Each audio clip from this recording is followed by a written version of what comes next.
мен силерге азыр Нургазы Минкара агабыздын жомоктор деген китебинен мен силерге Куурчак кыз деген бир жомокту кыскача окуп берейин, макулсыңарбы?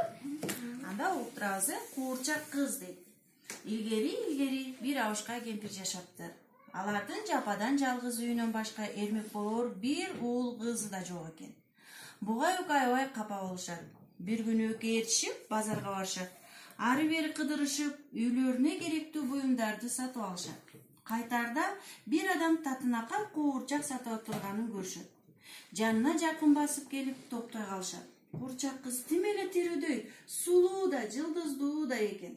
Кемпирдин жүрөгү эзиле түшөт экен дагы, сатып алалычы дейт экен ал абышкасына. Карыя макул болуп айтат экен да. Ай жигит дейт экен ал соодагерге кайрылып. Ал дагы куурчагың канча турат? Бизге сатасыңбы дейт экен.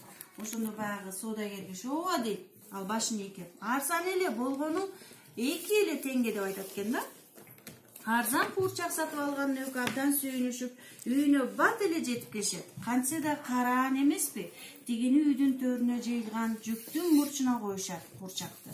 Куурчак кыз жүктүн бурчунда мелтиреп, бир топ күнгө дейин олтура берет экен. Абышка кемпир оокат жасагандан кыйналышат экен. Алар уже карып калышкан экен да.